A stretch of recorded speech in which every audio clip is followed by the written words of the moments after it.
Hello and welcome back to The Drag Detective, where today we're going to be talking about All-Stars.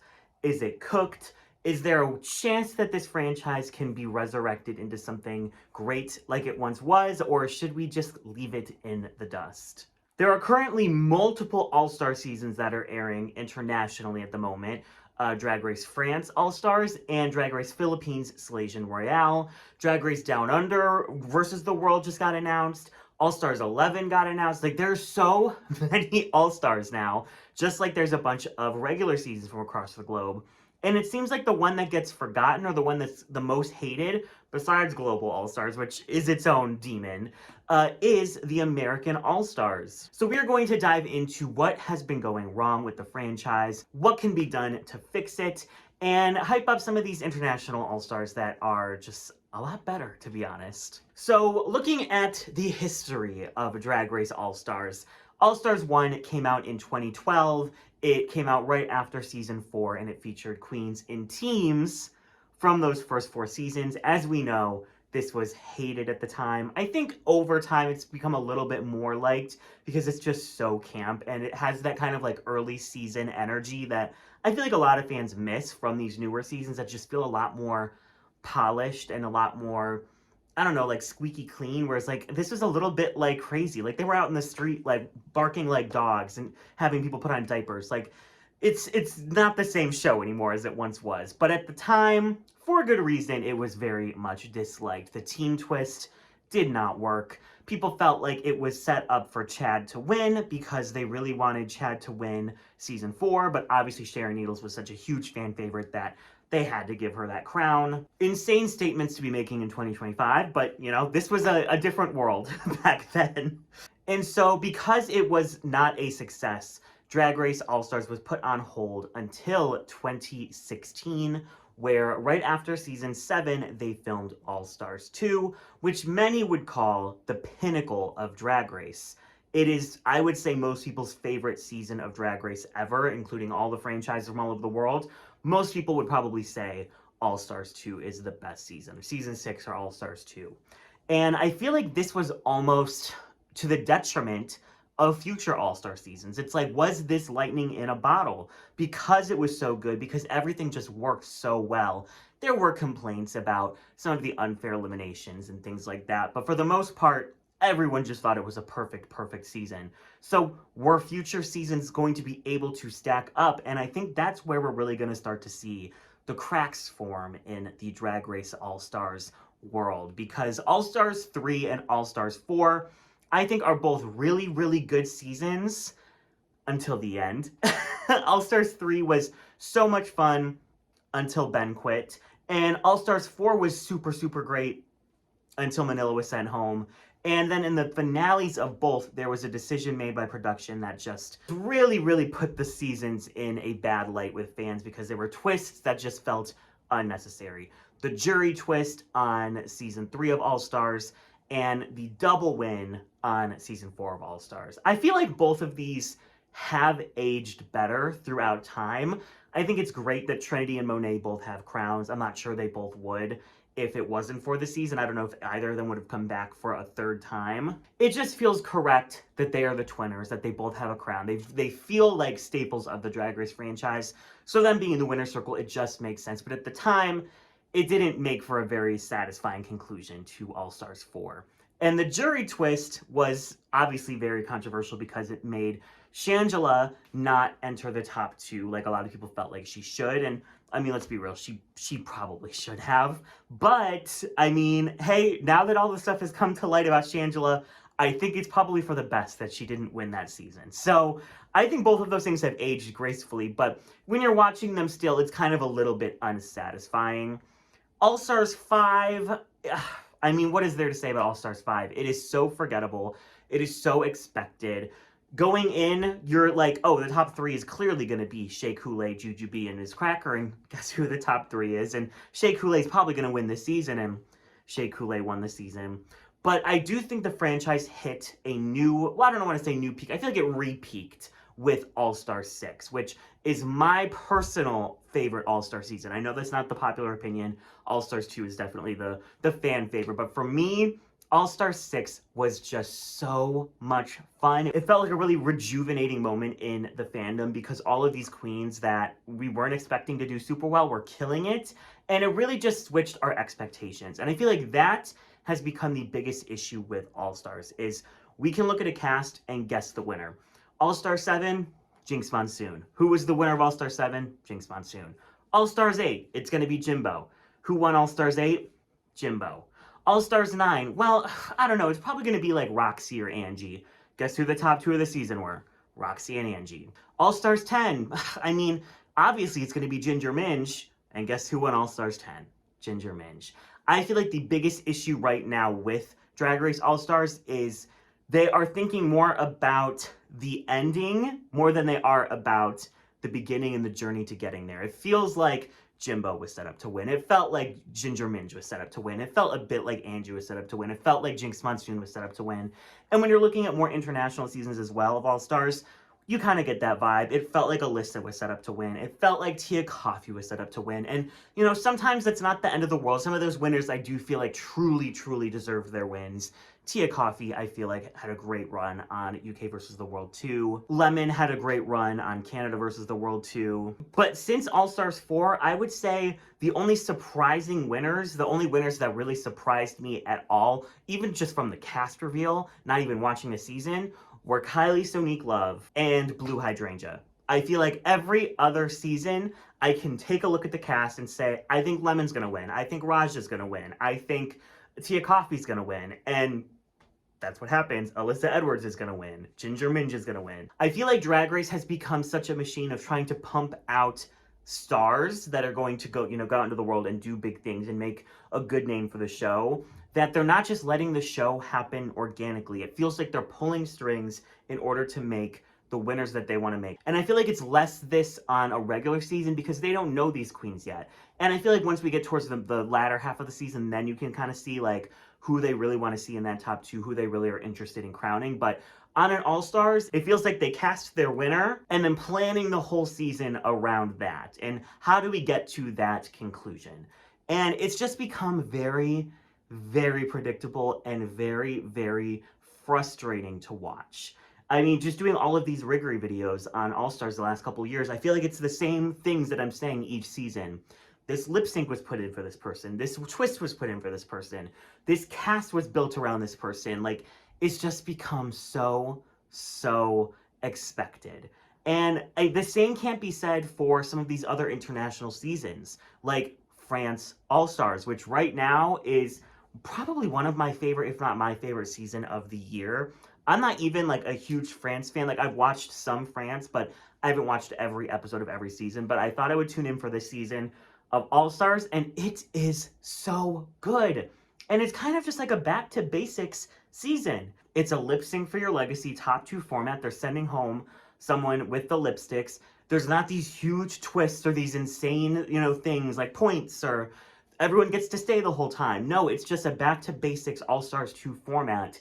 And it's working. The cast is great. It feels like anyone could have won. It doesn't feel like, looking at the top 4, it's not like, well, clearly they want Misty Phoenix to win, or clearly they want Mami Wada to win. It feels like they're just letting things happen. They're trusting the process. They're trusting the queens to make good TV and to have a fun season. And I feel like that's exactly what has happened. There hasn't felt like there's been so much riggery in that production is pulling the strings so that this person makes the end and this person goes home early and all of these things. Like, it just feels very organic. And because it feels organic, I'm not annoyed to watch it every week.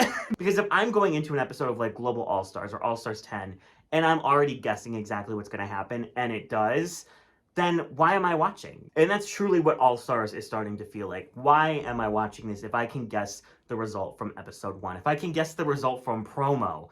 If I can guess the result from the cast reveal when they leave to go film before we even have any spoilers? Like, I do feel like currently All-Stars, the way that it has been in the US, is cooked. It's cooked.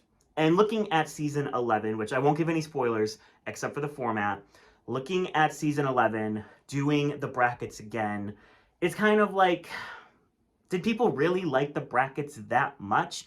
And looking at who is cast, I won't say anything about the cast, it just feels like they're spinning their wheels. And I can take a guess on who's probably going to win All Stars 11, and we'll see if I'm right. But it seems pretty clear to me who they would like to be in the top. So we'll have to see. But I did make 5 points, 5 things that production could implement that I think would improve All Stars moving forward and revitalize a dying franchise. The first thing that I think they can do to improve All Stars is make the casts smaller. We're getting these 18 queen casts now. We've had a couple 12 queen casts, and I feel like they're using up all of the greatest queens who have yet to come back. And now it's like, you look at who is left who hasn't been on All Stars, and it's like all of the heavy hitters have basically come back, the ones that would come back or they would want to come back.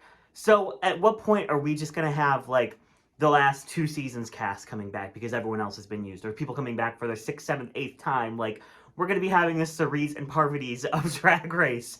And I'm just not sure that's exactly what I would want to see. I'm fine with a 10-person cast with just the greatest of the greats, some great queens, maybe 1 or 2 wild cards, even give us 3 wild cards, why not? And see what happens. I don't need 18 people and half of them were first outs or second outs. Like, I feel like part of the reason All Stars hasn't been as good is because we haven't had as many iconic moments. And I think that's because we haven't had as many iconic queens on the last couple seasons. Or when you do have iconic casts, like on season 7 and season 9, they're not going home. So there's no pressure for them to really like fight or really like try and do their best because they know they're staying the whole time. They already got their stipend. They've already gotten paid to be there. So why, break your back to do a design challenge or to try and make Snatch Game work or, make the best that you possibly could when like, it's pretty low stakes. You're not going home. You're there the whole time. I think that was a very poor decision. I don't think it works as a format unless it's with winners, but even then, I don't think it works that well. So send these people home and make the cast smaller is my number 1 thing. And this kind of goes into my second point, which is don't be afraid to cast multiple heavy hitters on a season. All Stars 9, it felt like they had a lot of heavy hitters, but they were only able to get them because no one was going home. They would only say yes because they knew they were not going home. All Stars has become kind of a crapshoot because there's people like Darian Lake who slayed on season 6 and who people have been wanting back for so long who was an early out, or Yada Sophia who was an early out on All Star 6, but people who are first outs are making it further now. And we know that how far you make it on an All Stars has a direct correlation to how booked you're going to be, what your booking fee can be when you're getting booked. So I feel like just having 10-person cast with a lot of heavy hitters will just make for more people wanting to come back, because I know if I was a queen who, made top 3 on my season, and I already know that the season's going to be made for someone that might not be me, I might not want to go back at all, because why would I tarnish my reputation and be an early out and be screwed out of, making it farther? Like, it just doesn't make sense, I feel, for a lot of queens to go back to All Stars. So instead of trying to give them incentives like, well, you'll be there the whole time, or we're only going to do 3 episodes with a bracket, like, just make the show better and people will want to come back more than they are at the moment. Don't be afraid to cast queens like Gigi Goode and Peppermint and Crystal Method and Jackie Cox. Like, these queens that people really want back, put them all together in a room and it's going to make great TV. Stop giving each of them their own season to win and then they win a season that people don't like. So like, how much of a boost is that really for their career? Like, the All-Stars 2 and All-Star 6 was amazing because it felt like those casts were killing it. And it was so many heavy hitters. It was so many people that were doing so well every week. You had no idea who was going to be in that finale.